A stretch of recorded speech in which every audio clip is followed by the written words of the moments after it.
Então hoje iniciamos propriamente o nosso estudo a respeito do projeto de Deus para o homem e para a mulher, mas sobretudo focalizando aquilo que é uma série de deformações que tem acontecido com relação à mulher propriamente dita nos últimos anos.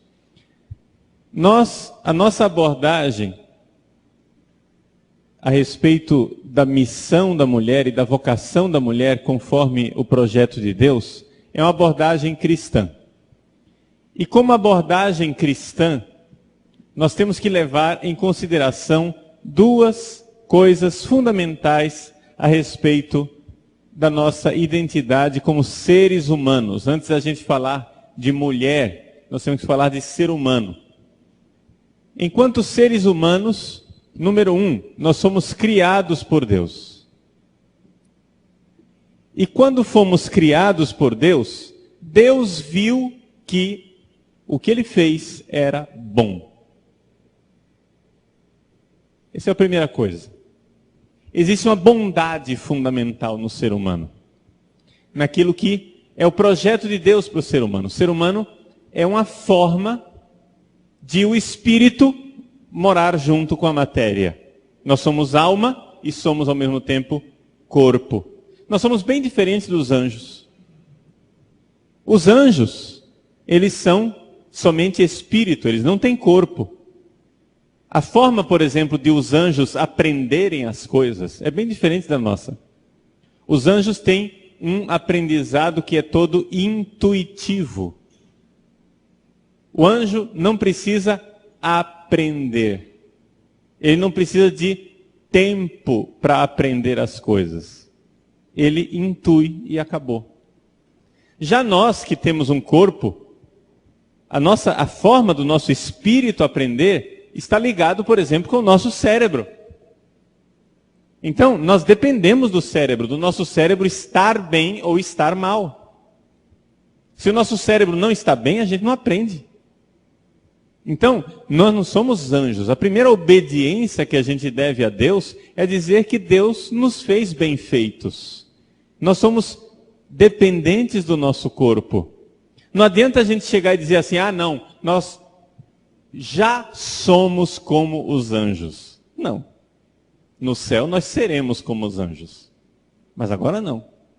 Agora nós somos animaizinhos que têm também uma alma, tem espírito. Nós não somos só animais, mas somos também animal. E nós precisamos respeitar e obedecer toda a nossa parte animal. E nós precisamos dizer que isto é bom, porque foi querido por Deus, foi desejado por Deus. Por exemplo, muita gente acha que a igreja é contra o sexo. Porque a igreja acha que o corpo é mau. Meu irmão, se você acha isso, você nunca, jamais conheceu o cristianismo. A igreja reconhece que o corpo é criação de Deus, é maravilha de Deus. E porque é maravilha de Deus, precisa ser respeitado. O corpo não é uma criação do diabo. Nós, cristãos, ao contrário dos espíritas, nós achamos que a nossa convivência corpo e alma é uma coisa muito boa. Os espíritas acham que corpo e alma é uma punição. Nós estamos aqui nesse mundo, fechados dentro de um corpo, nossa alma está aprisionada dentro de um corpo, dizem os espíritas, porque nós cometemos algum pecado numa outra vida. E então, punidos, nós somos castigados de estar nesse corpo. É a punição que nós recebemos. A igreja nunca pensou isso. A igreja jamais ensinou isso. Nós não somos prisioneiros do nosso corpo, nós somos o nosso corpo. O meu corpo não é uma caixinha onde a minha alma está aprisionada. Eu sou o meu corpo e eu sou a minha alma. É por isso que a igreja crê profundamente que no fim dos tempos, quando terminar a história da humanidade, eu não posso entrar no céu, na glória, na felicidade eterna, só com a minha alma. Não, seria incompleto. Seria uma felicidade ainda não plena. Por quê? Porque eu sou corpo e alma.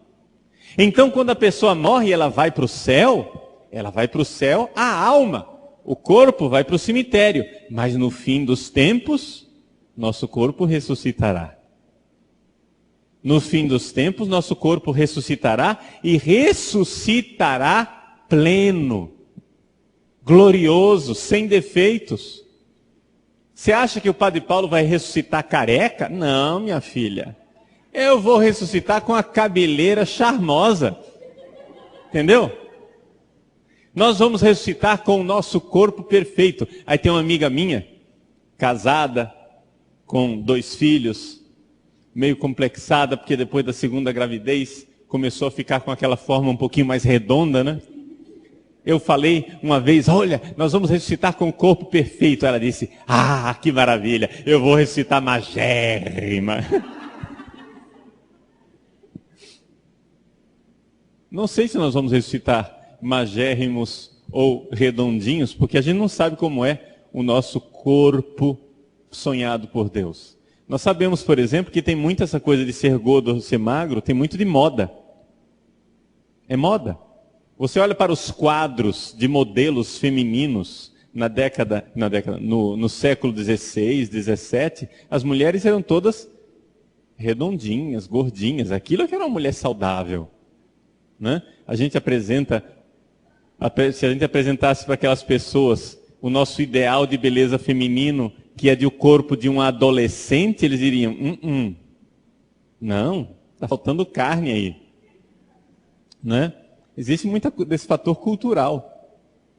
Por quê? Porque culturalmente se erigiu o corpo adolescente como sendo o ideal de corpo de mulher.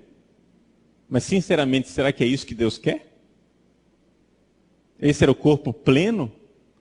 Na teologia a gente costuma dizer que o corpo maduro, o corpo perfeito, é o corpo que irá ressuscitar na idade de Jesus, 33 anos. E de fato na teologia parece que concorda aqui com a biologia um pouco, não é? Que o corpo até os 30 anos, mais ou menos, ele progride. Dos 30 para frente é ladeira abaixo, tá? Dos 30 para frente o negócio já começa a dar sinal de luz no painel, começa a acender, né, sinaizinhos. Muito bem. Acho que eu dei uma má notícia para alguns. Muito bem. Mas vejam só, que Deus nos criou e a criação de Deus é uma coisa boa. Se a criação de Deus é coisa boa, nós temos que dizer uma outra coisa também que é verdade a respeito do cristianismo. Se nós fomos criados bons, é também verdade que nós estamos mal.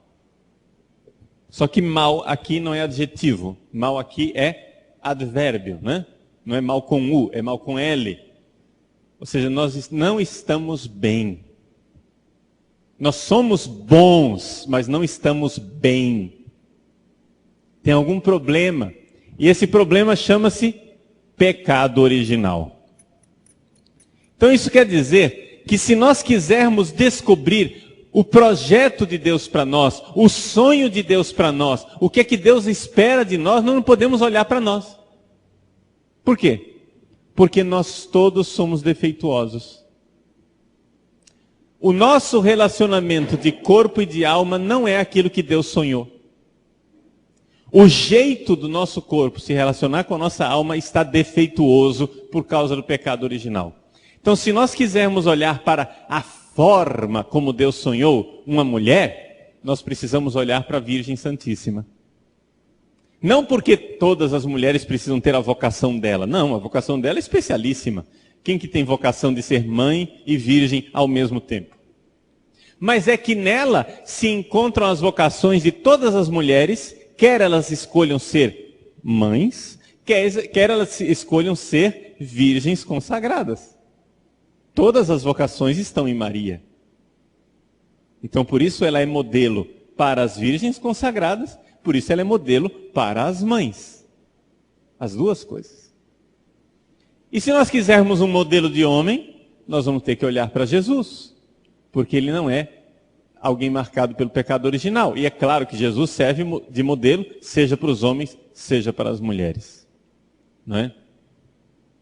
Bom, e o que consiste esse defeito do pecado original?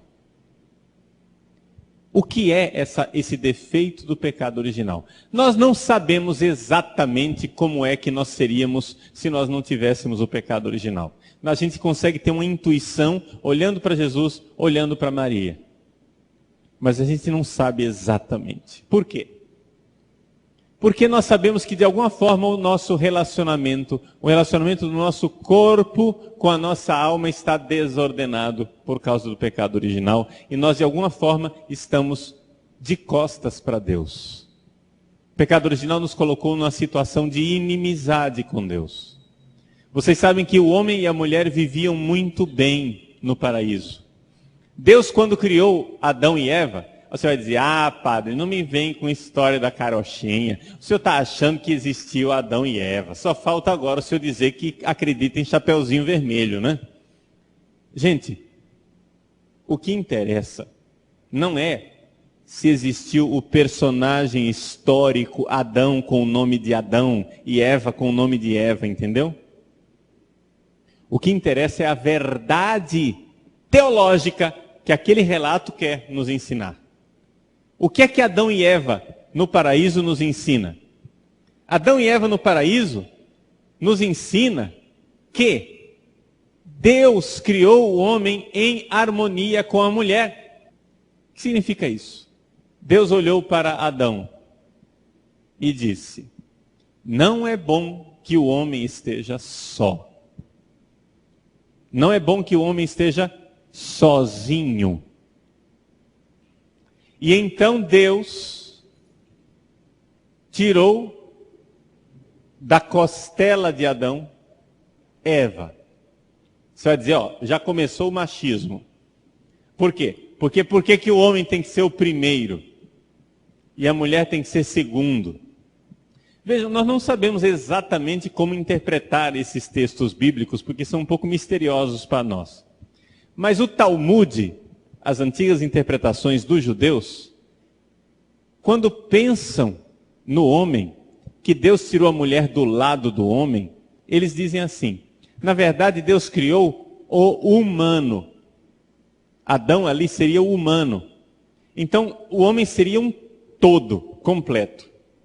E quando Deus cria a mulher, Deus tira o lado de Adão, ou seja, como se ele pegasse o ser humano e o dividisse no meio, cortasse no meio. Ou seja, no início, isso aqui não é a explicação oficial da igreja não, tá? Isso aqui é uma interpretação do Talmud e dos judeus, mas isso talvez ajude a gente a entender as coisas.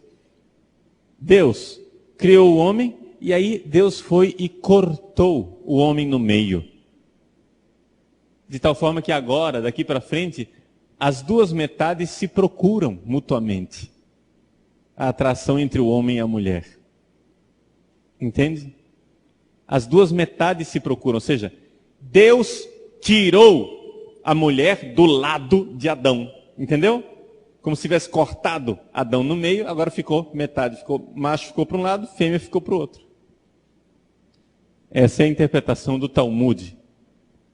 A interpretação mais tradicional na igreja reconhece o seguinte, que Deus não tirou a mulher da cabeça de Adão para que ela dissesse, eu sou superior a ele. E não tirou a mulher dos pés de Adão para que Adão não dissesse, eu sou superior a ela. Mas tirou a mulher do lado de Adão para que eles vissem a sua igual dignidade. Um do lado do outro. Deus disse: não é bom que o homem esteja sozinho. E então criou a mulher. Mas se nós formos ver aquilo que está lá no relato bíblico, aquilo que está no texto hebraico original, Deus diz assim: vamos dar a ele, vamos dar ao homem um auxílio que esteja ao seu lado. Isso é a nossa tradução comum, não é? Vamos dar ao homem um auxílio que esteja ao seu lado. Mas se nós formos ver no texto hebraico original, quando Deus cria o homem e a mulher, Deus diz assim: não é bom que o homem esteja só, vamos dar a ele um auxílio contra ele. A mulher é dada ao homem como um auxílio contra o homem. Que sentido tem isso? Que sentido tem nós falarmos de auxílio contra? O sentido é exatamente contra, porque se o homem não tivesse a mulher diferente dele, e se a mulher não tivesse o homem diferente dela, nós provavelmente cairíamos mais facilmente na soberba, no pecado da autossuficiência. Então, essa diferença de sensibilidade entre o homem e a mulher é desejada por Deus. Essa diferença entre o homem e a mulher está no projeto de Deus. Essa complementariedade, onde o homem tem características que a mulher não tem. E a mulher tem características que o homem não tem. E esta complementariedade é muito boa e às vezes muito incômoda.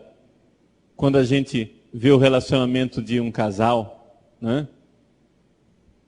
A menina está sempre lá querendo discutir a relação.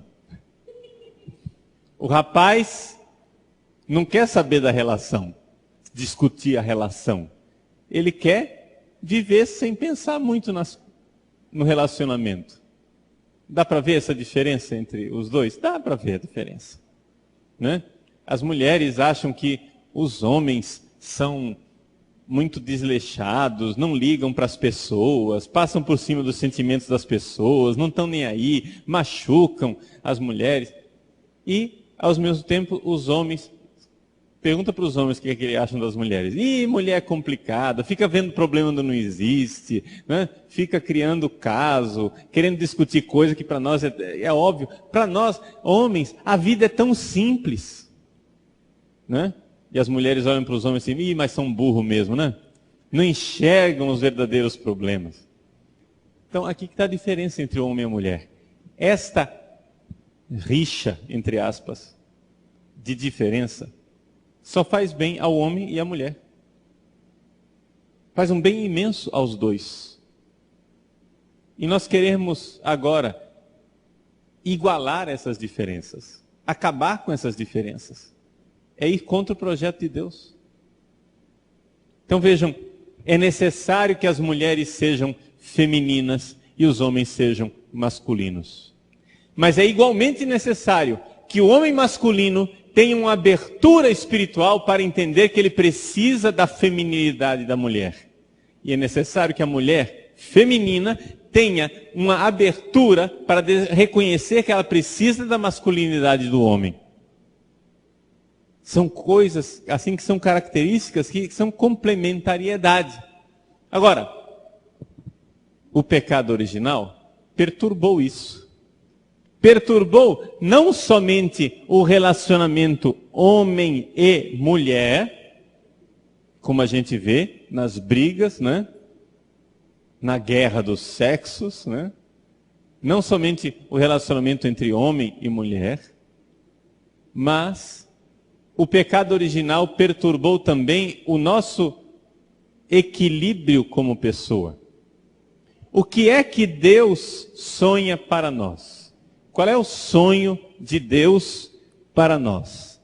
Deus gostaria que o nosso ser fosse organizado da seguinte forma: espírito, alma e corpo. Nessa ordem. As coisas deveriam acontecer assim. O espírito manda na alma, a alma manda no corpo. Esse é o projeto de Deus para nós. Aí você vai perguntar a primeira coisa, mas padre, o que quer dizer espírito e alma, né? Porque não estou entendendo. Para mim, eu sempre achei que alma e espírito era a mesma coisa, não é isso? Sempre me disseram que nós somos corpo e alma, acabou. Sim. Na antropologia pagã, lá de Sócrates, Aristóteles, Platão, só tem corpo e alma. Mas, na visão cristã, nós temos corpo, alma e espírito. E o que é o espírito? O espírito, vejam que eu estou falando aqui, é uma espécie de comparação. O espírito é o lugar na sua alma onde Deus habita. Ou seja, você não é só você. Deus habita no seu coração. Você é batizado, você recebeu o Espírito Santo, o Espírito Santo habita em você. E onde é que ele habita? Onde que é? No cérebro? É na orelha? Né? Não, ele habita, a gente usa a palavra coração. Coração é uma forma bíblica, não é? É uma linguagem bíblica para dizer centro da alma. Lev, em hebraico, coração. É o lugar onde eu sou mais eu. Por quê? Porque se eu for olhar para a minha alma, eu irei notar que na minha alma existe periferia e existe centro. Não sei se alguém de vocês aqui já fez terapia alguma vez, não é? Mas quando as pessoas fazem terapia, elas ficam muito assustadas com aquilo que descobrem dentro de si mesmas. Elas vão vendo coisas, né? Cobras, lagartos, sapos, coisas horrorosas dentro de você. Quando a gente faz terapia, a primeira coisa que a gente descobre é que dentro de nós tem um tarado perverso, né? A gente nem pensava que dentro de nós tinha tanta feiura, e no entanto tem. Então, os psicólogos, né? Os psicanalistas, sobretudo, chamam isso de psicologia do profundo. Por que que chama psicologia do profundo? Porque para se diferenciar do pessoal que vai mais numa teoria comportamental, não é? Onde fica só no comportamento externo, não? Eles querem mergulhar no profundo. Só que tem um problema com a psicologia do profundo. O problema da psicologia do profundo é que ela é muito rasa. Ou seja, ela não mergulha fundo o suficiente. Porque essa parte feia da nossa alma, onde a gente tem cobra, né, sapo, lagarto, todo tipo de coisa feia, é a parte mais rasa do nosso ser. Por que é que muita gente não gosta de rezar? Por que é que muita gente não gosta de rezar em silêncio?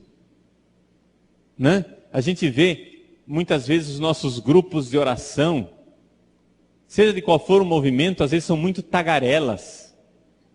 Fala, precisa cantar, né? Precisa bater palma, levantar a mão, ou então precisa rezar terço, ladainha, ficar de joelho, falar o tempo inteiro, fala. Mas pouca gente tem coragem de fazer oração em silêncio na frente do Santíssimo. Sabe por quê? Porque a oração silenciosa obriga você a se encontrar com você mesmo. Antes de você se encontrar com Deus, você tem que se encontrar com você. Ou seja, antes de você chegar lá no centro da sua alma, você tem que passar por esta camada onde estão as cobras, lagartos, gafanhotos, bicho-papão, mula sem cabeça, saci-pererê, tudo quanto é coisa pavorosa que você mais teme, você precisa se encontrar com você.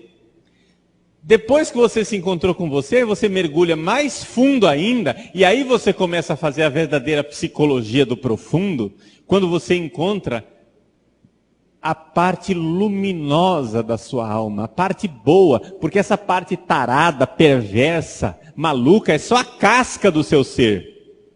Entendeu? É a casca da sua alma. Se você for mais para dentro, você vai encontrar uma parte que não foi afetada pelo pecado original, que ainda está intacta. E lá no centro da sua alma, existe um lugar onde Deus habita. Na linguagem de Santo Agostinho, ele chama isso de interior intimo meo. Ou seja, é mais dentro do que aquilo que tem mais dentro de mim. Você imagine o centro, o íntimo, né? É assim, interior quer dizer mais para dentro. Íntimos é o dentríssimo, é o centro, aquilo que tem mais dentro, né? Por exemplo, você tem uma coisa inferior, e o que é o superlativo de inferior? Ínfimo. Interior, e o superlativo de interior? Íntimo. Está entendendo? É o superlativo daquilo que está dentro. Você vai dentro de você. Você vai lá no íntimo, onde você está mais dentro de você, onde nem você consegue enxergar direito. Deus está mais dentro ainda. Deus está mais dentro.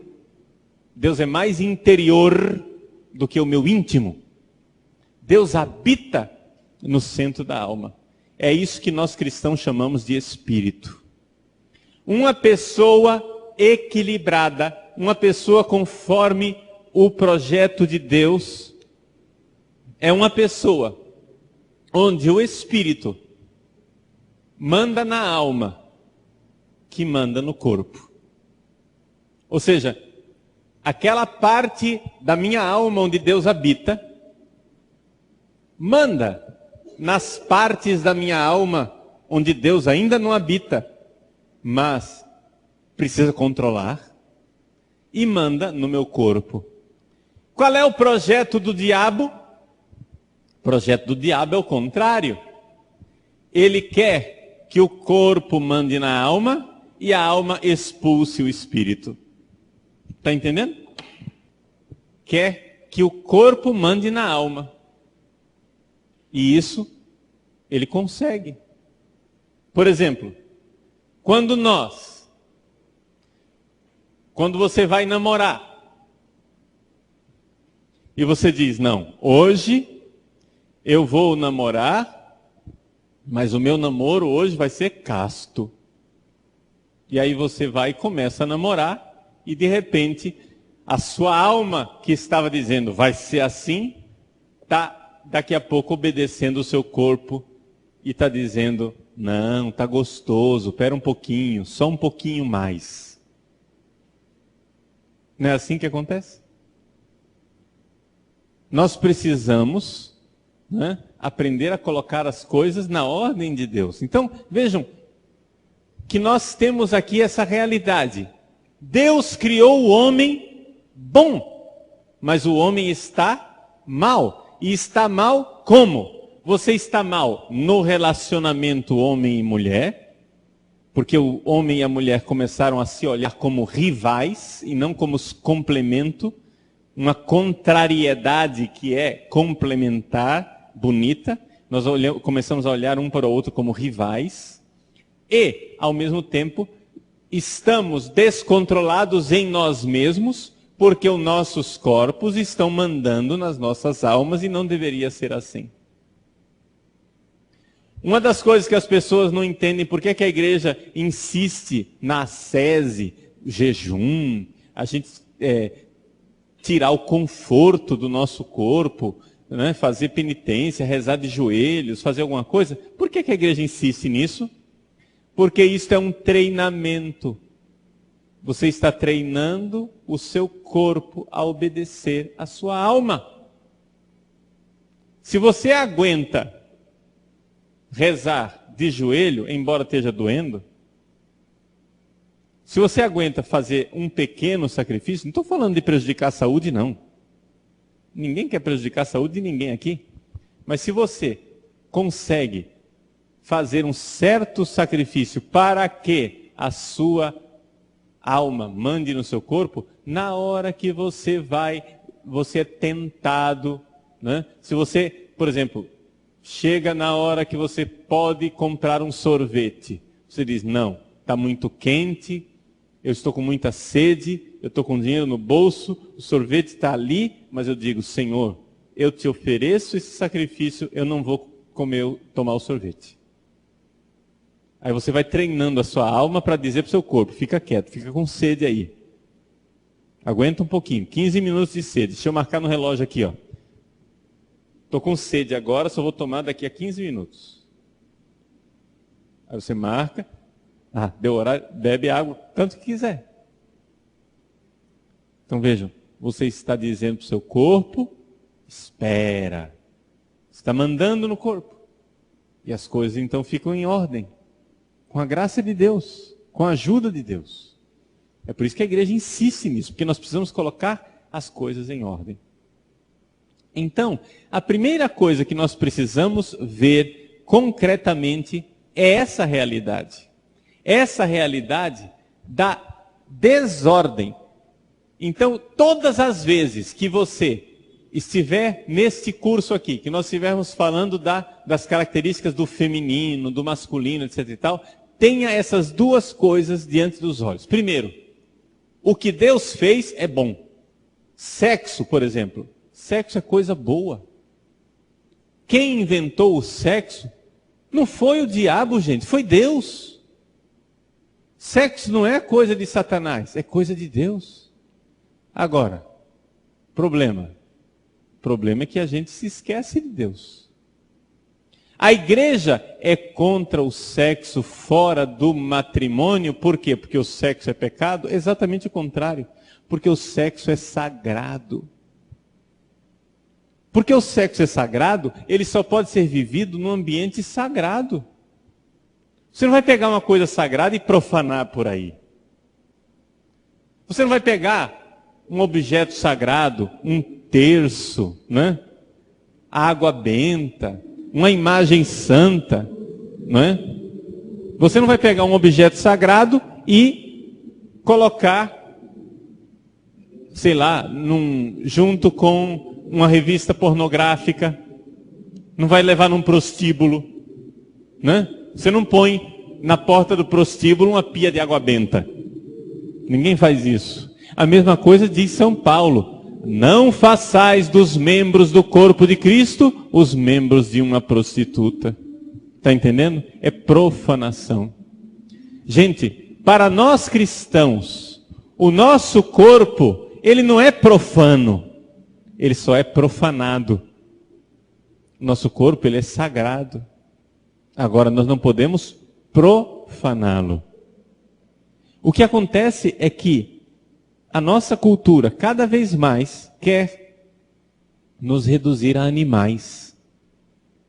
Ou seja, esquecer a alma e ficar só no corpo. Vamos então dar esse primeiro passo de olhar o que é que o nosso corpo nos diz com relação ao relacionamento entre homem e mulher.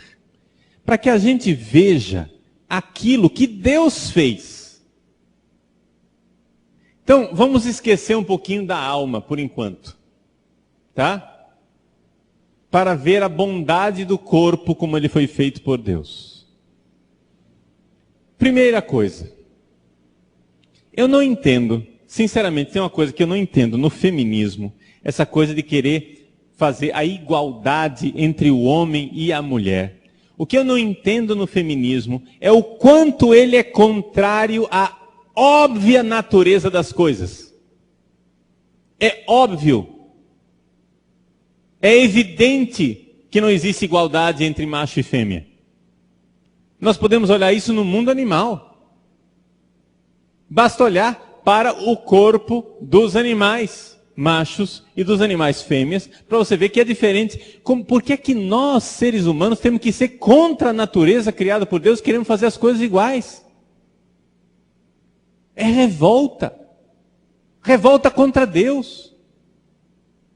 Então, por exemplo, as mulheres engravidam. Aí, de repente, as mulheres se sentem injustiçadas. Não, por que é que sou eu que tenho que engravidar, passar pelas dores do parto, ficar de perna inchada, né?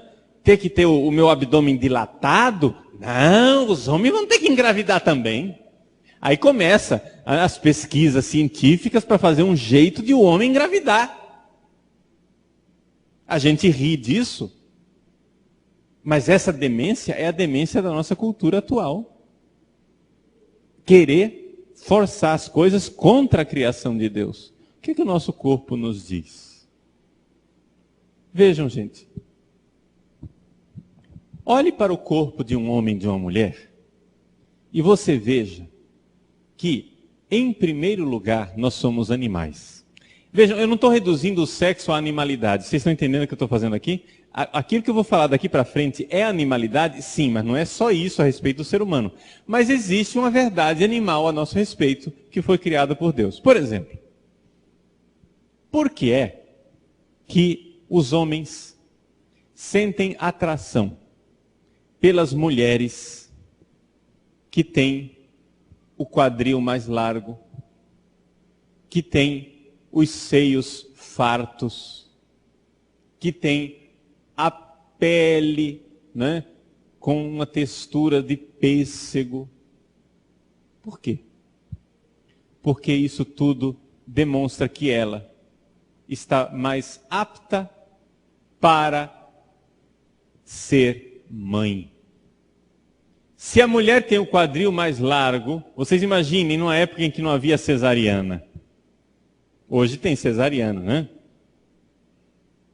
Mas se a mulher tem um quadril mais largo, a possibilidade de que a prole irá sobreviver é maior, sim ou não? Então Deus dotou no homem um instinto animal de olhar para aquela mulher como uma mulher apta para a procriação e, portanto, ele vê que aquela mulher está pronta para procriar. E por isso essa atração maior por esse tipo de, desculpem usar a palavra, mas é isso que nós estamos falando de animal, né? De fêmea. Os seios, porque com os seios fartos, a prole terá mais alimento. A pele, porque uma pele saudável significa que a mulher está saudável e que, portanto, ela pode sobreviver mais. Né? É assim que os nossos instintos animais, desde a época das cavernas, foram se desenvolvendo. Portanto, esses instintos estão dentro de nós, gente, e fazem parte da herança animal que está dentro de nós. E eu não tenho como dizer que isso não seja querido por Deus. Entende? É uma espécie de seleção natural, digamos assim.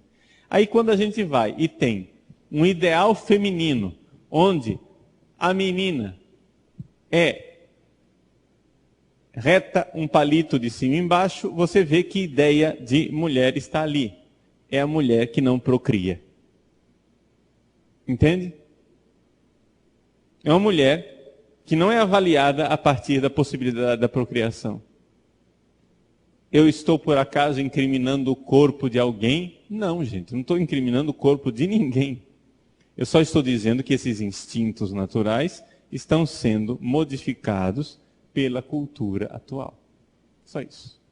Por que as mulheres preferem homens mais robustos? Não um palito magrelo como o padre Paulo Ricardo. Não é? Por que as mulheres preferem homens com as pernas robustas, né? Com tórax, com os braços fortes? Por quê? Porque no mundo das cavernas, minhas senhoras, um homem robusto tem uma possibilidade maior de defender a fêmea e a sua prole, de caçar e encontrar mais animais e trazer mais comida para ela e para a sua prole. Deus criou a mulher e criou a mulher numa classe de animais chamado mamíferos. Isso quer dizer que o homem é um animal vivíparo, ou seja, as mulheres ficam grávidas, elas não põem ovo. Mulher não põe ovo e o feto se desenvolve fora dela. Não, a mulher carrega o ovo dentro de si e o feto se desenvolve dentro dela. Ora, é evidente que na sobrevivência animal isto significa uma fragilidade física e que a mulher precisa de proteção. Pergunto se isto é desejado por Deus ou se isto é uma injustiça cultural. Gente, eu não estou dizendo que a mulher é frágil em tudo. Eu estou dizendo que existe a fragilidade física. Deus criou a mulher para que ela tenha a prole, tenha filho. Isso é frágil. O homem, ele tem no seu corpo, o corpo do homem, ele é mais rijo, mais duro. Não é macio como o corpo da mulher. O tecido adiposo na mulher, não é? Forma o colchãozinho macio que ela tem que ser para a criança. Que uma mulher queira agora tomar anabolizante e ficar com o corpo sem nenhuma gordura e só músculos, isso chama-se perversão e revolta contra Deus. Me desculpem, mas não tem outro nome para isso. A pele da mulher, a textura da mulher, já mostra que ela é um colchãozinho macio para a criança. Ela recebe a criança, primeiro no ventre, depois no colo. A palavra colo, originalmente, quer dizer pescoço, não é aqui? Essa parte aqui, colo, essa parte aqui, onde fica o colar, né? Perto dos seios. Você põe a criança no colo. Ela amamenta a criança. Vejam, gente, Deus criou o ser humano, um dos animais mais frágeis. E por que ele fez isso? O bezerro, lá no seminário nós temos vacas. O bezerro nasce, poucos minutos depois ele já está andando. E já está procurando a mãe para mamar. Quanto tempo leva para um ser humano andar? E quanto tempo leva para um ser humano ser capaz de caçar e encontrar alimento? Quanto tempo leva para um ser humano se defender? Ora, esta necessidade, essa fragilidade física da criança, criou uma coisa chamada educação. A tartaruga, quando sai do ovo, ela sai nadando e se vira. Não precisa ninguém ensinar nada para a tartaruga. Agora, o ser humano, deixado e abandonado a si mesmo, morrerá, perecerá. O ser humano precisa. E precisa de quem? Inicialmente, desesperadamente, precisa de mãe. O ser humano precisa de mãe, em primeiro lugar. E a mãe, com a criança, precisam do pai protetor e provedor. É isso que o nosso corpo nos diz. Isto é algo que faz parte da criação de Deus. Agora, que a nossa cultura coloque na cabeça das mulheres que é uma injustiça que elas fiquem grávidas, que é uma injustiça que elas cuidem dos filhos. Vejam, eu não estou aqui defendendo que mulher deve ficar em casa lavando prato e cuidando de criança. Eu estou dizendo isso? Não. Eu só estou dizendo que ser mãe e cuidar de seus filhos faz parte da sua realização enquanto mulher, e isso está escrito na sua criação. Porque Deus dotou a mulher deste instinto. Enquanto o homem é mais desapegado da criança, exatamente para sair caçar, né? Proteger. O homem é mais rijo, mais forte, mais duro. Isto é a verdade física dos nossos corpos. Agora, atenção, eu não estou dizendo que nós somos só isso. Nós vamos ter a oportunidade de falar também da parte espiritual disso tudo.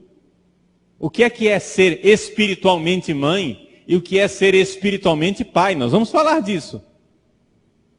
Não vamos ficar por aqui. Mas, antes disso, nós temos que começar a perceber esta verdade óbvia que salta aos nossos olhos e que nós não podemos contrariar. Nós fomos feitos para esta procriação. O sexo faz parte da sobrevivência da espécie humana. Existe um instinto de alimentação que faz parte da sobrevivência do indivíduo. Comer, alimentar-se, faz parte do instinto de sobrevivência do indivíduo. Se você parar de comer, você morre. Fazer sexo e procriar faz parte da sobrevivência da espécie humana. Se você parar de procriar, você mata a humanidade. Se toda a humanidade resolver ser celibatária e parar de fazer sexo, acabou o mundo. Estamos de acordo? Acabou a humanidade. Então é evidente que não pode ser desejo de Deus que todo mundo seja celibatário. Não pode ser desejo de Deus que todo mundo fique sem casar. Não é desejo de Deus. Desejo de Deus é que as pessoas casem e tenham filhos. Alguns são chamados para o celibato, mas não é todo mundo. Senão a humanidade acaba. Então é evidente que a igreja não prega, fiquem sem fazer sexo o tempo inteiro, porque sexo é coisa do diabo. Quem foi que já pregou isso? Vocês já ouviram alguma pregação dizendo isso? E no entanto é isso que eles passam em sala de aula, dizendo que a igreja é contra o sexo, é contra a criança. Gente, nós não temos nenhuma revolta contra Deus. Deus nos criou com corpos sexuados, nós não somos anjos, nós precisamos obedecer isso. Então, olhem para a mulher e para o filho. A própria natureza da fragilidade da criança e do corpo da mulher faz com que esta criança tenha que ficar atada com a mulher, pelo simples fato de quem tem a mama é ela, e não ele. Ou você vai querer dar agora hormônio para o homem para ele desenvolver mama e dar leite para a criança. Entenderam? Ora, se nós somos mamíferos e a criança se desenvolve, se ela mamar, eu acho que existe um certo projeto de Deus de que a criança fique com a mulher um certo tempo. Alguém duvida disso? Não somente isso. Essa criança, mesmo quando ela já desmamou, ainda não está pronta. Então existe uma necessidade de convívio da criança com o núcleo familiar do pai e da mãe, porque o núcleo familiar do pai e da mãe irá ensinar essa criança a ser adulto. O convívio com a mãe fará com que as meninas aprendam a ser mulher, e o convívio com o pai fará com que os meninos aprendam a ser homens. As mães são muito importantes e são necessárias para o convívio dos meninos, mas elas são incapazes de ensinar o menino a ser homem. E não é defeito da mãe. Eu conheço e tenho na minha família, né? Vocês certamente conhecem, porque são inúmeras as mães solteiras que têm que, com muita bravura, levar para frente a sua família, educar os seus filhos e educar as crianças. Não estou incriminando essas mulheres, mas estou dizendo sim que isto é o projeto de Deus pela metade. A presença de um homem para ensinar os meninos a serem homens é necessária. Está entendendo? Existe isso no projeto de Deus. Quem é que ensina um homem a ser homem? É outro homem. Mulher não ensina homem a ser homem. Então, padre, mas eu sou homem, eu fui criado pela minha mãe e eu sou homem, não tenho nenhum traço, né, efeminado. Sim, mas você aprendeu a ser homem com algum outro homem. Teve alguma figura de homem na sua vida. Então, essa convivência, esse aprendizado, essa educação faz parte do projeto de Deus para nós. Os seres humanos precisam de educação. Os seres humanos precisam de convívio. Ninguém é humano só de ter nascido. O ser humano é uma tarefa. Eis aí. Nós poderíamos fazer aqui uma comparação. O girino. Você sabe o que é girino? O filhotinho do sapo, né? A sapa vai lá na lagoa e solta aquele fio de ovos assim, né? Milhares e milhares de ovinhos. Graças a Deus, nem todos sobrevivem, senão o mundo seria uma saparia. Mas a sapa deixa lá os ovos. Daqueles ovos, alguns morrem, outros viram girino. Desses girinos, alguns milhares também morrem e somente alguns chegam a desenvolver as pernas, os pulmões e saem da água e se tornam sapo. Um girino é uma tarefa. Ele tem a tarefa de sobreviver e virar sapo. Ele não nasceu. O girino ele já é sapo, mas ainda não é sapo. Usando uma comparação, nós poderíamos dizer que nós, seres humanos, quando nós nascemos, nós já somos humanos, mas nós ainda não somos humanos. Está entendendo? Já somos seres humanos, mas nós somos uma tarefa. Nós precisamos aprender. E é aqui, nessa realidade da educação, então é que nós vemos um link, uma ligação entre esta verdade física e a verdade espiritual a respeito da qual nós falaremos em nossos próximos encontros. Mas vejam como essa necessidade de transmitir algo espiritualmente já tem um gancho na realidade física, biológica e corporal, na necessidade da criança viver e conviver com os seus pais. Ou seja, o ser humano chega aos 12 anos de idade. Foram 12 anos vivendo debaixo da égide dos seus pais. Que animal leva tanto tempo para ficar independente? Está entendendo? Por que eu falo 12 anos? Porque eu estou falando aqui de uma situação em que esse animal chamado ser humano finalmente se desenvolve fisicamente e está pronto para procriar e, portanto, para ser pai e mãe ele também. Hoje em dia, sexo com adolescentes de 12, 13, 14 anos é pecado terrível e inconcebível. Mas isso é uma realidade mais cultural do que humana. Na história da humanidade, uma gravidez com 12 anos de idade não era o fim da picada. Aliás, vamos lembrar de passagem que esta é a idade que a tradição diz que mais ou menos a Virgem Santíssima teria tido Jesus. 12 para 13 anos de idade. Ela não era uma quarentona quando engravidou de Jesus. Para nós é muito cedo, né? Para nós é muito cedo.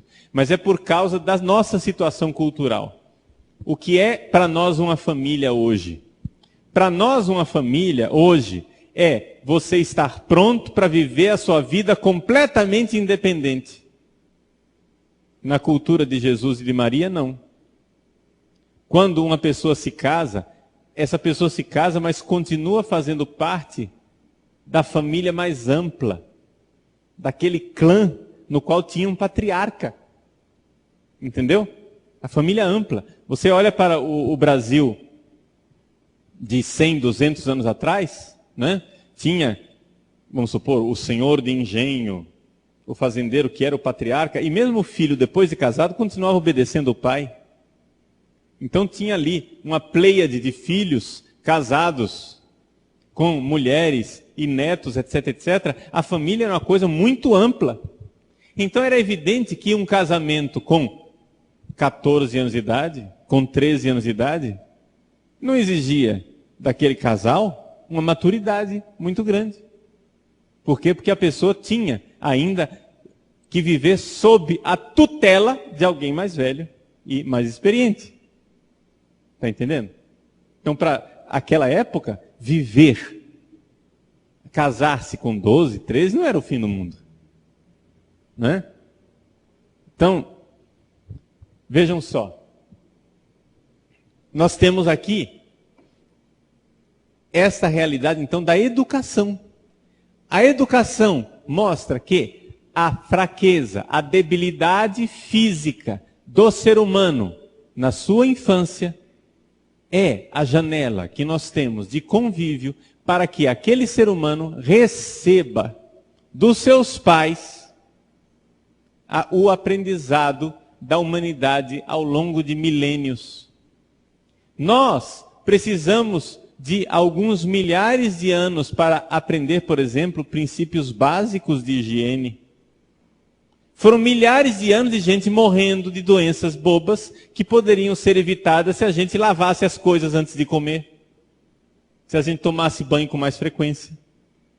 E, no entanto, as pessoas adoeciam. Aí começamos a aprender esses hábitos. Agora, nós não precisamos mais morrer para aprender isso. Nós podemos receber essa herança chamada educação. E é isso aquilo que a escola deveria ajudar a fazer. Deveria, mas não faz.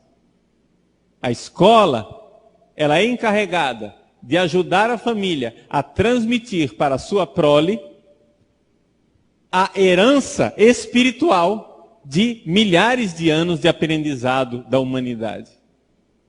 E, no entanto, o que é que a escola tem feito ultimamente? A destruição desse aprendizado. A escola tem sido a escola da revolução e não a escola da tradição. A escola que ensina os nossos filhos a se revoltarem e voltarem a ser bichinhos. Nós que evoluímos e nos tornamos uma cultura bastante sofisticada, espiritualmente falando, estamos agora entregando os nossos filhos na mão de criminosos, porque são verdadeiros criminosos, esses educadores hoje em dia nas nossas escolas, que estão transformando os nossos filhos em pequenos primatas subdesenvolvidos. O negócio é transar o quanto antes, satisfazer as suas necessidades mais baixas e animais, e isto será a felicidade. Então, haja camisinha na mão dos adolescentes, haja estimular o sexo, custe o que custar, a fazer o que quiserem, e assim voltarmos a ser animaizinhos nas cavernas. Mas não é isso que nós somos. Os seres humanos são uma tarefa. Nós não nascemos humanos. A gente não pode olhar para um ser humano do mesmo jeito que a gente olha para um macaco. A quantidade de aprendizado de um macaco é muito limitada. O macaco não aprende grandes coisas. O que a macaca tem para ensinar para o macaco é um negócio rapidinho, um convíviozinho rápido, ele já aprende. Nós precisamos de anos e anos. Hoje em dia, é tamanha a quantidade de coisas que nós temos que aprender que o rapaz, a moça, com 20 e poucos anos de idade, ainda não se sente preparado para a vida. É ou não é verdade? E vai se sentir cada vez menos se a nossa escola continuar fazendo o mau trabalho que ela continua fazendo, porque ela está servindo para deseducar. Deseducar. Seria necessário ensinar esta tarefa de ser humano. Se formos deixados a nós mesmos, nós seremos pequenos bárbaros, pequenos selvagens. Não nos iludamos com essa história da inocência da criança. A criança não é inocente. A criança é um ser humano marcado pelo pecado original, que deixada a si mesmo viverá na barbárie e mais animalesca. Esqueçam essa estupidez do mito do Tarzan, que criado por uma macaca, ele era um ser humano mais humano do que os homens da cidade, porque a cidade é a civilização que corrompe o homem. Isso é um mito que foi criado pela Revolução Francesa, principalmente pelo senhor Jean-Jacques Rousseau, o mito do bom selvagem. Isso é a estupidez mais sem princípio da face da terra. Basta observar uma criança deixada a si mesma para você ver o quanto ela fica egoísta. Se você não ensinar para o seu filho a partilhar, ele vai pegar o cabo de vassoura e lascar na cabeça do irmãozinho. É isso que ele vai fazer. Essa é a criança deixada a si mesma. Se você não colocar limite para o seu filho e para a sua filha, o que ele vai ser é um pequeno bárbaro que não vai tomar banho, que vai se sujar e que vai morrer nos seus excrementos. Entende? Doente. Porque se você não souber aquecer o traseiro dele para mandá-lo tomar banho, ele não vai tomar banho. Nós precisamos educar nossos filhos. Ser um ser humano é uma tarefa. É algo que é feito com educação. Essa coisa de deixar na espontaneidade. O importante é ser espontâneo. Eu gosto de ser assim, à vontade. Não, gente. O ser humano, para que ele seja humano, ele tem que reprimir certas coisas. Por exemplo, olha, padre, que beleza o índio. O índio vive em contato com a natureza, né? Peladão, nu com a mão no bolso, feliz da vida. Só que acontece o seguinte, gente. Vocês me digam, apontem para mim, por favor, uma civilização desenvolvida que tenha saído da pedra lascada nua. Por favor, me digam, onde está essa civilização nua? De homens e mulheres elevados espiritualmente nus. Os seres humanos, para se desenvolverem espiritualmente, tiveram que esconder o seu próprio corpo. Por que isso? Porque tiveram que limitar a sua animalidade. Porque quando você esconde o corpo, você tem então a alma livre para pensar em outra coisa. Agora, se você fica o tempo todo nu, eu acho que a questão da sexualidade aflora com mais frequência. Não, padre, os índios são todos castos, puros e ilibados. Não, a castidade do índio, ela nasce de uma outra coisa, do limite tribal, que o índio, quando ele nasce, ele só pode se casar com aquela que ele foi prometido para casar. Não tem esse negócio de namoro, de escolher, não. Você, quando na barriga da mãe, já está casado com a outra que está na barriga da outra índia lá. E a questão dos casamentos são entre os vários clãs e tem normas, que clã que pode casar e que clã que não pode casar. Então não é promiscuidade, não. Mas, ao mesmo tempo, não lhes parece coincidência que o ser humano precise reprimir a sexualidade? Ou seja, precise pôr um freio na sua sexualidade para que ele consiga usar a sua energia para alguma coisa? Você coloque agora os nossos adolescentes todos fazendo sexo o dia todo com camisinha e me pergunte qual é o rendimento escolar. Vocês sabem qual é a escola, a melhor escola do país? A melhor escola do país, segundo a avaliação do próprio governo, é a escola do Mosteiro de São Bento, no Rio de Janeiro, que é uma escola monossexual, ou seja, é só de meninos. Agora, isso aqui não estou defendendo os meninos e dizendo que eles são mais inteligentes, não. Eu estou dizendo que a separação entre meninos e meninas rende escolarmente falando. Ou seja, se nós tivéssemos escolas como eram antigamente, escolas onde só são as meninas e escola onde só tem meninos, se não tivesse essa coisa de escola mista, o rendimento escolar dos nossos filhos seria muito melhor. Por quê?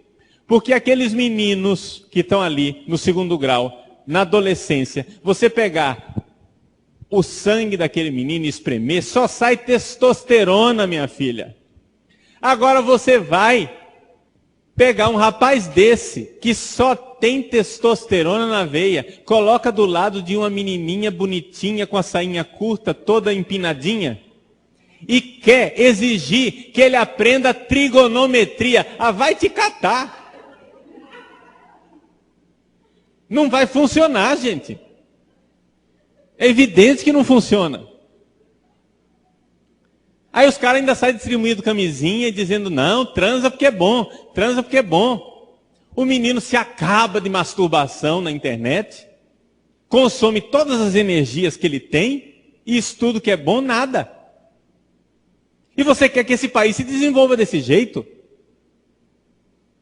Ora, não lhe parece coincidência demais que as verdadeiras civilizações, todas elas puseram um freio na sexualidade? Agora nós queremos que o Brasil se desenvolva. O que é que nós somos capazes de produzir com essa pouca vergonha? Carnaval, prostituição, sem vergonhice, gravidez infantil. É isso que nós somos capazes de produzir. Nós somos os campeões mundiais. Um estudo da Unicef revelou que o Brasil é o país onde as pessoas perdem a virgindade mais cedo no hemisfério ocidental. Orgulhoso, não é que nós estamos? Olha só, os nossos jovens perdem a virgindade mais cedo. Que beleza! Nós somos um país desreprimido. E qual é a consequência disso? Qual é o preço que nós pagamos em termos de criminalidade, de drogas? Ou você acha que isso não está relacionado?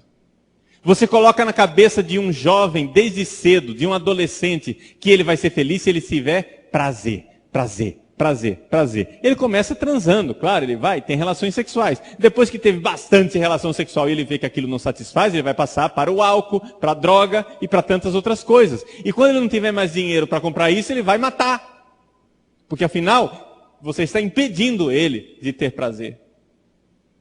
E nós pretendemos construir um país com esse tipo de política e esse tipo de pensamento a respeito do ser humano. O ser humano é uma tarefa. Nós não somos animais. Nós precisamos que as nossas almas comandem os nossos corpos. Claro, não simplesmente reprimindo, castrando, porque isso seria desrespeitar a criação de Deus. Nós precisamos respeitar a criação e dizer, é verdade, precisamos que os nossos corpos e a nossa sexualidade seja bem realizada. Mas como? Bom, isso nós pretendemos ver, né, nas próximas formações. Então, como vocês veem, nós temos aqui um mundo inteiro para a gente estudar, para a gente aprender. Tá? Mas isso daqui é somente um início. Nós vemos o quanto Deus quer que nós realizemos essa tarefa. Por isso, nós vamos falar, sim, da sexualidade feminina, da identidade da mulher, sim. Mas vamos falar também do projeto de Deus para o homem e para a mulher. Como é que Deus nos pensa? Deus os fez homem e mulher. Foi isso que Deus fez. Isso é a vontade de Deus para nós. E nós queremos obedecê-la. Uma pergunta a respeito da homossexualidade. Gostaria de entender um pouco como é que isso funciona. Ok, vejam, a pergunta é curta, mas a resposta é muito comprida, então não vai dar para a gente responder tudo aqui hoje. Mas basicamente, a questão da homossexualidade, ela está enraizada nesta falta de maturação sexual, não é? A homossexualidade em si, como fenômeno que nós vemos hoje em dia, está mais ligada ao sexo masculino. A gente vê que o número de homens homossexuais é muito maior do que o número de mulheres homossexuais. E é interessante nós notarmos que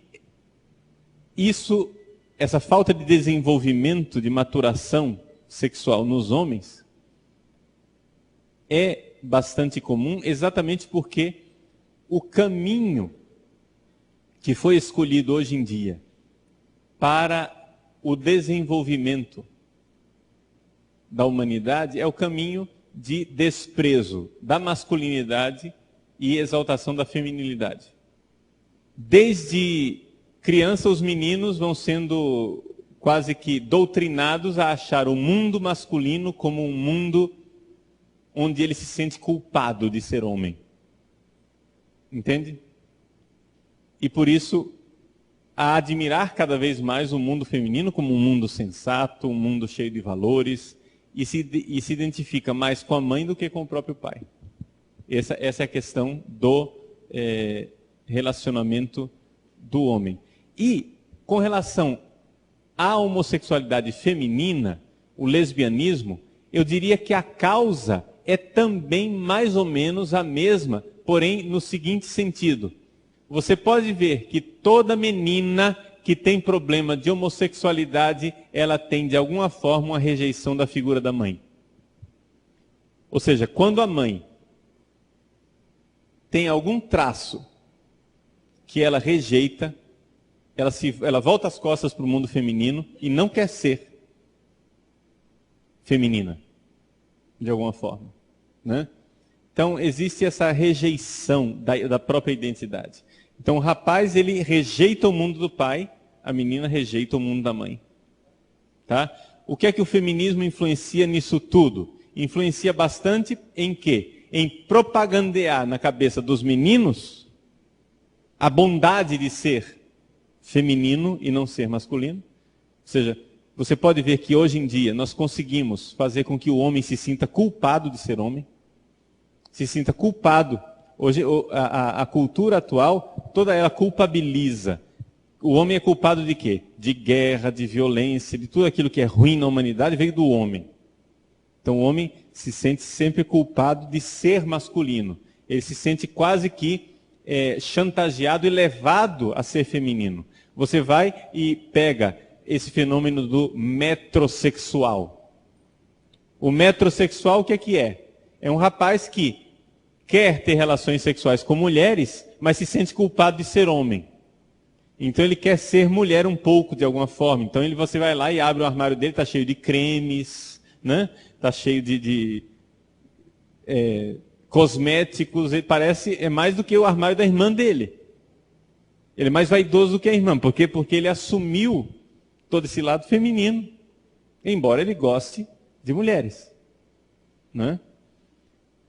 E no caso do lesbianismo, o feminismo influencia muitas vezes quando a mulher, por exemplo, a mãe, a figura da mãe, era uma figura excessivamente submissa, não compatível com o mundo atual. Existem várias... Eu estou dando exemplos, tá, gente? Só para saber que isso aqui não é... Não estou dando um passe de mágica explicando todos os homossexuais da face da Terra. Não é isso não, estou dando exemplos.